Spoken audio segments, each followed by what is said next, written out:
So hello everyone, in this video we are going to discuss about the chapter number 10 of class 8, reaching the age of adolescence. ना adolescence होती क्या है? Adolescence एक life का period है जहाँ पे बॉडी जो है कुछ चेंजेस के अंडर को जाती है, जैसे आपको रिप्रोडक्टिवली मैच्योर बनाती है। ठीक है, adolescence begins around the age of 11 से स्टार्ट होते 18 से 19 ईयर्स तक रहता है। ठीक है, एक प्यूबर्टी टर्म आती है। प्यूबर्टी मीन्स जब आपकी बॉडी में काफ़ी सारे चेंजेस आते हैं, वो प्यूबर्टी है विच लीड्स टू एडोलेसेंस। आपको टीनेजर भी बोला जाता है। ठीक है, adolescence are also known as teenagers. ठीक है, अब कुछ चेंजेस होती हैं आपकी बॉडी में जो आती है ड्यूरिंग एडोलेसेंस। वो कौन सी हैं? पहली चेंज तो है आपकी शेप जो है बॉडी की, वो चेंज होती है। जैसे आपकी इंक्रीज़ हो जाएगी, हाइट में इंक्रीज़ हो जाएगा। ठीक है, आपका वेट बढ़ेगा, गर्ल्स में ब्रेस्ट की डेवलपमेंट होगी और हेयर्स की डेवलपमेंट होने लगती है। ठीक है, बॉयज़ के जो शोल्डर्स जो हैं वो ब्रॉड होने लग जाते हैं। ठीक, नेक्स्ट इज़ आपका आ जाती है जो है कि वॉइस चेंज। आपकी वॉइस चेंज होती है प्यूबर्टी के टाइम पे। आपकी वॉइस बॉक्स और लैरिंग्स जो है वो क्या करता है, ग्रो करने लगता है, जिससे आपका एडम एप्पल जो है वो क्या है, ग्रो करने लगता है। ठीक है, तो बॉयज़ की जो वॉइस होती है वो थोड़ी सी हार्श हो जाती है, हाई पिच वॉइस होती है। ठीक है, sorry, low pitch voice, deep voice होती है, और गर्ल्स की जो है वो हाई पिच वॉइस होती है। ठीक है, गर्ल्स में जो है वो लैरिक्स जो है वो हार्डली विजिबल होता है आउटसाइड से। ठीक है, अब next is increase activity of sweat and sebaceous gland. Sweat glands कौन से हैं? जो कि आपका पसीना जो होता है वो रिलीज़ करते हैं, एंड सेबेकस ग्लैंड्स दे आर जो ऑयल रिलीज़ करेंगे। ठीक है, उनको ऑयल ग्लैंड्स बोला जाता है। आपकी बॉडी में जो है वो ऑयल इंक्रीज़ होता है थ्रू सेबेकस ग्लैंड, जिससे आपके फेस पे जो है एक्नेस और पिंपल्स आने लगते हैं। ठीक है, वो इनकी वजह से ही होते हैं। Sweat glands, oil glands and salivary glands जो हैं, they release their secretion through ducts. किसके थ्रू? डक्ट्स। डक्ट्स बोलते हैं उनको। Endocrine glands release hormone directly into blood streams, तो इनको बोलते हैं ductless glands. Next is your development of sex organs. अब male sex organs like testes and penis जो है ये they develop completely. Testes also begin to produce sperm. In girls, the ovaries enlarge and egg begins to mature. Also, ovaries start releasing mature eggs. Next is reaching mental, intellectual and emotional maturity. जब आप adolescence की as में होते हो, आप सिर्फ body के wise नहीं मेच्योर करते, आप मेंटली और इमोशनली भी मेच्योर करते हो। ओके, इस टाइम पे आपको पता चलता है कि आप अपनी लाइफ में मतलब क्या सोच रहे हो, क्या आपकी चेंजेस, आपकी थिंकिंग में चेंज आते हैं। ठीक है, ये एक ऐसा फेज़ होता है जिसमें आपकी ग्रेटेस्ट कैपेसिटी होती है लर्न करने की। Now next is secondary sexual character, जिसमें आके आपके टेस्टीज एंड ओवरीज। ठीक है, testes and ovaries gametes produce करते हैं, जिनको बोला जाता है स्पर्म्स। स्पर्म्स जो कि टेस्टीज के थ्रू रिलीज होते हैं, एंड ओवरीज प्रोड्यूस करती है ओवा। ठीक है, गर्ल्स में जो है वो ब्रेस्ट जो है वो बिगिन हो जाती है ग्रो करना, और फेस बॉयज़ के जो है मुंह पे बाल जैसे मुस्टैचेस, जिनको दाढ़ी मूछें बोलते हैं, और बियर्ड जो कि दाढ़ी वो ग्रो करने लग जाती है। ठीक है, इन फीचर से हम पता लगा सकते हैं कि क्या ये लड़की है या लड़के की, मेल है या फीमेल है। ये सेकेंडरी सेक्सुअल कैरेक्टर्स के थ्रू ही आप पता लगा सकते हो कि डिस्टिंग्विश कर सकते हो कि ही इज़ अ मेल और she is a female. Okay, in boys and girls, hair grew under the arms and in the region above the thighs or the public region. ना जो चेंजेस होती है adolescence के time, उनको control कौन करता है? हार्मोन्स। हार्मोन्स कौन से क्या होते हैं? हार्मोन्स जो हैं वो केमिकल सब्सटेंसेस हैं जो कि हमारे एंडोक्राइन ग्लैंड से सिक्रीट होते हैं, जिससे हमारी बॉडी में जो है वो चेंजेस आने लग, जो है हमारे सारे चेंजेस जो हैं वो कंट्रोल करता है। ठीक है, उसके बाद आपके आता है मेल हार्मोन और फीमेल हार्मोन। मेल हार्मोन जो कि है टेस्टोस्टेरोन, और फीमेल हार्मोन जो है एस्ट्रोजन है। ठीक है, मेल हार्मोन जो है वो क्या करेगा, that causes changes in boys. ठीक है, और female hormone causes changes in females और girls.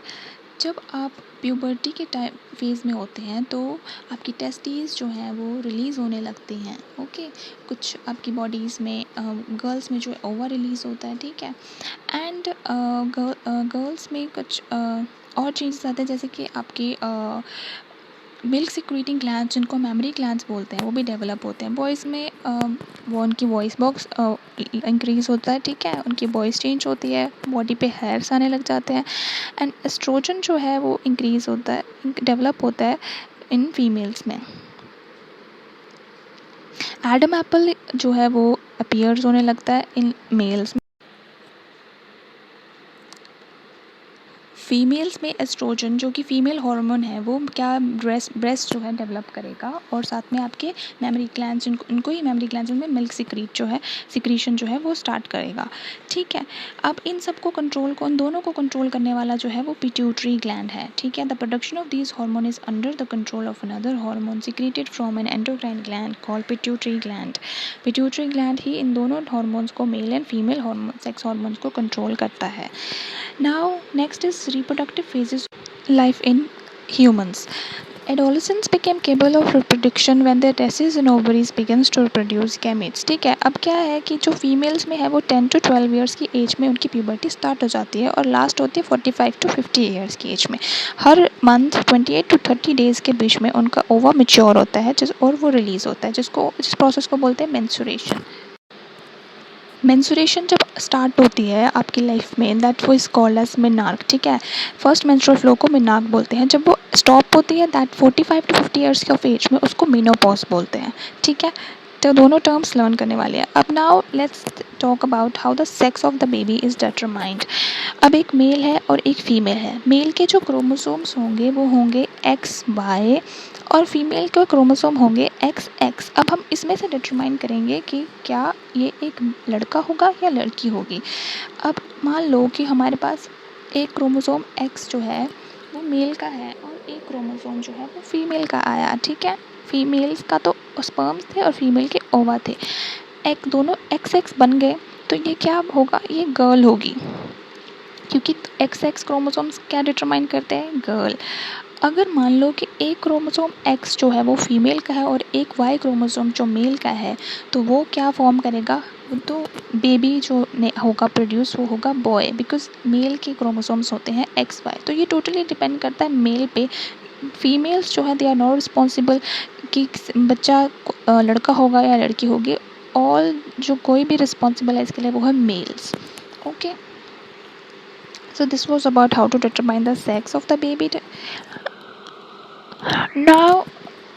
now coming to another point which is कुछ और हार्मोन्स भी हैं जो कि सेक्स हार्मोन से अलग हैं, जैसे कि थायराइड हो गया, ठीक है, पैंक्रियास हो गया, एड्रीनल हो गया। थायराइड जो है वो थायराइड ग्लैंड से प्रोड्यूस होता है। अगर थायराइड ग्लैंड अगर थायरोक्सिन ना प्रोड्यूस करेगा तो वो एक डिजीज़ कॉज करेगा which is called as goitre.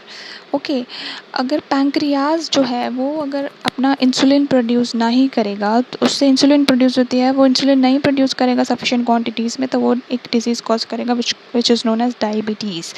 Adrenal gland जो है वो एड्रीनलिन से प्रोड्यूस होता है। ठीक है, वो एड्रीनलिन प्रोड्यूस करता है और वो आपकी बॉडी को स्ट्रेस से एडजस्ट करने में हेल्प करता है।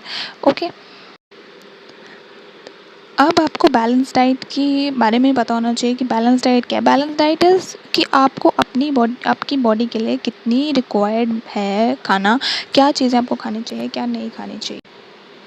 और मील हमारे खाने में जैसे कि रोटी होगी, राइस हो गया, दाल हो गई, पल्सेस, वेजिटेबल्स, ये सब क्या है, बैलेंस डाइट है। ठीक है, नाउ रिप्रोडक्टिव हेल्थ के लिए क्या क्या करना चाहिए। पहले तो आपकी न्यूट्रिशन जो है वो प्रॉपर होनी चाहिए, न्यूट्रिशनल नीड्स। ठीक है, आपका खाना अच्छा होना चाहिए, बैलेंस डाइट होनी चाहिए, जंक फूड बिल्कुल नहीं होना चाहिए। दूसरा जो है आपकी पर्सनल हाइजीन, जो आपकी अपने आप को आपको साफ़ रखना चाहिए, आपको इन्फेक्शन से दूर रहना चाहिए। अगर आप अपनी साफ़ सफाई नहीं रखेंगे तो आपकी बॉडी जो है काफ़ी सारे बैक्टीरियल इन्फेक्शंस जो है वो हो सकते हैं आपकी बॉडी को। ठीक है, गर्ल्स को जो है वो स्पेशली अपनी पूरी सफाई रखनी चाहिए during their menstrual flow. Next is physical exercise, जो कि आपको फिज़िकल एक्सरसाइज तो डेली करनी चाहिए, जैसे कि थोड़ी वॉक वगैरह कर ली, थोड़ा कुछ और एक्सरसाइज लाइक योगा